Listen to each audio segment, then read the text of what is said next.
வாட்ஸ்அப்பில் எப்படி contact save பண்ணாமலே எப்படி சேட் பண்ணுறதுக்கு தான் இந்த வீடியோ.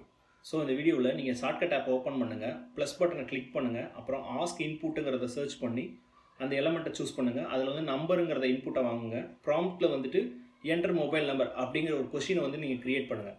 ஓகேவா? அண்ட் தென் ஒரு எலமெண்ட் க்ரியேட் பண்ணணும். அந்த எலமெண்ட்டில் வந்து டெக்ஸ்ட்டுங்கிறத க்ரியேட் பண்ணுங்கள். அந்த டெக்ஸ்ட்டில் வந்துட்டு http://wa.me/ அப்படிங்கிற URL வச்சுக்கோங்க.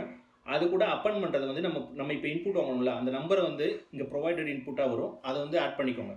ஆட் பண்ணிவிட்டு நீங்கள் வந்து ஷோ அலர்ட் அப்படின்னு கொடுத்தீங்கன்னா நீங்கள் என்ன வாங்கியிருக்கீங்களோ அதை வந்து கண்டினியூ பண்ண சொல்கிறதுக்கு வந்து நம்ம ஒரு அலர்ட்டாக வந்து கன்ஃபர்மேஷன் வாங்கலாம்.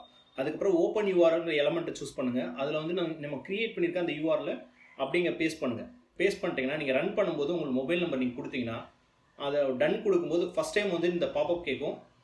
அந்த அளவு கொடுத்துட்டிங்கன்னா உங்களோட வாட்ஸ்அப் ஆட்டோமேட்டிக் ஓப்பன் ஆகும். இப்போ நீங்கள் வாட்ஸ்அப்புக்கு அதை இந்த ஷார்ட்கட்டுக்கு ஒரு நேம் செட் பண்ணிக்கலாம், ஓப்பன் வாட்ஸ்அப் அப்படின்னு சொல்லிட்டு. தென் அகெயின் நம்ம ப்ளே பட்டனை கிளிக் பண்ணுவோம். ப்ளே பட்டனை கிளிக் பண்ணும்போது நமக்கு சேம் மொபைல் நம்பர் கேட்கும். நம்ம ஒரு கரெக்டான ஒரு மொபைல் நம்பர் நம்ம கொடுத்தோம்னா டன் கொடுத்தோடனே நம்ம வாட்ஸ்அப் ஓப்பன் ஆகும். அதில் வந்து நம்மளோட சேட் ஸ்க்ரீன் ஆட்டோமேட்டிக்காக ஓப்பன் ஆகி நம்ம டைரெக்டாக சேட் பண்ணலாம் வித்தவுட் சேவிங் த கான்டாக்ட்.